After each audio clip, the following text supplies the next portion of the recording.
Hi friends, welcome to Nipunagaraj the voice of truth. మీరు ఈ channel ఇంకా సబ్స్క్రైబ్ చేసుకోకుంటే వెంటనే సబ్స్క్రైబ్ చేయండి ఫర్ ఇన్స్టెంట్ అప్డేట్స్.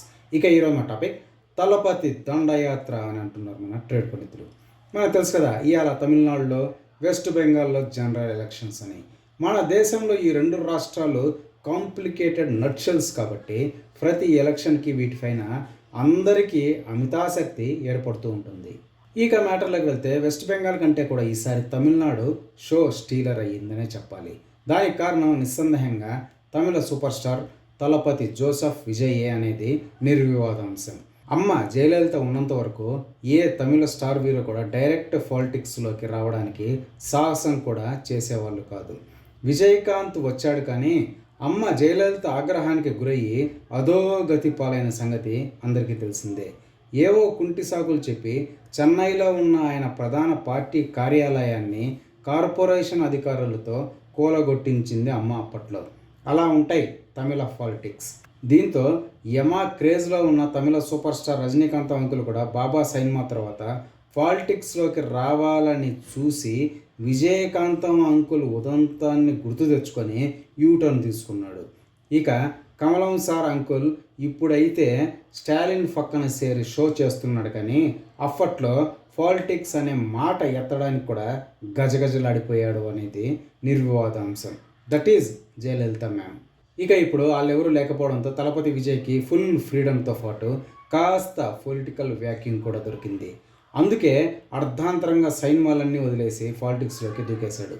కాకపోతే ఈయనకి విపరీతమైన క్రేజ్ ఉన్నా కూడా సరైన కార్యాచరణ అయితే లేదు. అసలు హోంవర్క్ చేయలేదని చెప్పాలి. మన జగనన్నయ్యని కాపీ కొట్టి డ్రెస్ కోడ్ కుట్టించుకున్నాడు. మన పవన్ అన్నను చూసి A to Z కాపీ కొట్టి జనాల్లో అటెన్షన్ తెచ్చుకోవడానికి తెగ ట్రై చేశాడు తప్ప గ్రౌండ్ లెవెల్ క్రేజ్ని క్యాడర్గా మార్చుకోవడానికి అయితే అస్సలు హోంవర్క్ చేయలేదని చెప్పాలి. అప్పట్లో మన మెగాస్టార్ చిరంజీవి చేసిన పెద్ద తప్పు కూడా ఇదే.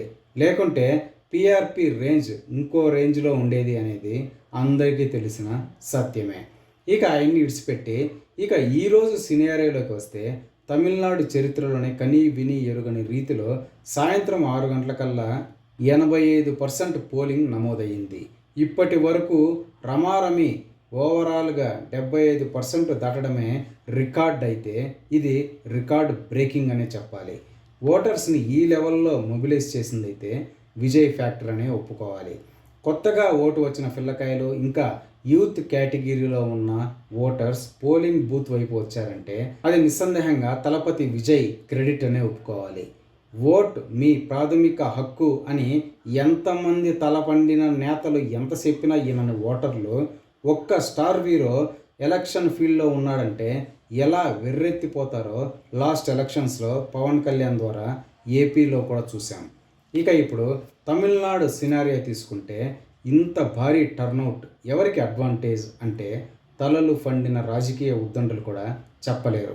ఎందుకంటే అంచనాలన్నీ ఒక పరిమితి వరకే, దాన్ని దాటి ఓటింగ్ జరిగిందంటే ఎవ్వరూ చెప్పలేరు. ఇక కానీ కొన్ని ఫ్యాక్టర్స్ని పరిగణలోకి తీసుకుంటే డిఎంకే స్టాలిన్, తలపతి జోసెఫ్ విజయ్ ఒకే వర్గానికి చెందిన వాళ్ళు.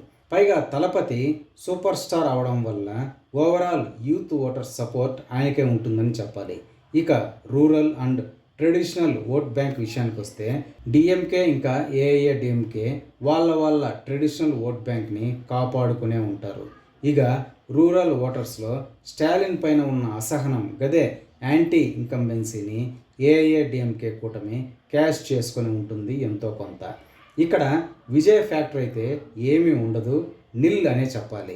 సో ఓవరాల్గా చూసుకుంటే ఏఐఏడిఎంకే లెక్కలు యాజ్ ఇట్ ఈజ్గా అలానే ఉండొచ్చు, 1-2% ఎక్కువ కూడా ఉండొచ్చు. కానీ ఎటొచ్చి డిఎంకే ట్రెడిషనల్ వర్గపు ఓటు బ్యాంక్కి తలపతి విజయ్ డెంట్ పెట్టేసి ఉంటాడు. ఇక యూత్ పిల్లకాయలను డిఎంకే వైపు కానీ ఏఐఏడిఎంకే వైపు కానీ పోనివ్వకుండా తన వైపు మళ్లించుకొని ఉంటాడు ఖచ్చితంగా. ఇక మోస్ట్ క్రూషియల్ సెక్షన్ ఇంకా డిసైడింగ్ ఫ్యాక్టర్ వీళ్ళు ఎవరంటే మహానగరాల్లో ఉంటున్న అర్బన్ ఓటర్స్. వాళ్ళు మామూలుగా పోలింగ్ బూత్ వైపు రారు. ఎలక్షన్ డే అంటే అదేదో హాలిడే అనుకొని ఊటీ వెళ్ళిపోతూ ఉంటారు. కానీ ఇవాళ సాయంత్రానికి 85% ఓటింగ్ అంటే ఖచ్చితంగా వాళ్ళు ఓటింగ్లో పాల్గొన్నారు అని అర్థమవుతూనే ఉంది. వాళ్ళు పనులు మానుకొని వచ్చారంటే వాళ్ళు ఉన్న ప్రభుత్వాన్ని నిలబెట్టడానికి అయితే అయ్యి ఉండదు, ఖచ్చితంగా పడగొట్టడానికి. అంత కసి గల వాళ్ళు. సో ఎటొచ్చి చెప్పాలంటే ఎవరు ఈసారి విన్ అని ఖచ్చితంగా ఎవరు చెప్పలేకపోవచ్చు. కానీ తలపతి విజయ్ వల్ల సమీకరణాలు అయితే భారీగా మారిపోయాయి. అమ్మ లేకపోయినా ఏఐఏడిఎంకే మళ్ళీ అధికారం చేపట్టిన ఆశ్చర్యం లేదు. సో చూడాలి మే 4న బ్యాలెట్ బాక్సుల్లో ఏముందో అని టెన్షన్ పడుతున్నారు మన ట్రేడ్ పండితులు. ఇదే ఫ్రెండ్స్ ఈరోజు టాపిక్. ఇలాంటి లేటెస్ట్ అండ్ ఇంట్రెస్టింగ్ టాపిక్స్ కోసం please subscribe to Nipun Nagaraj, the voice of truth, and please like, share and comment this video with your valuable opinion. See you again.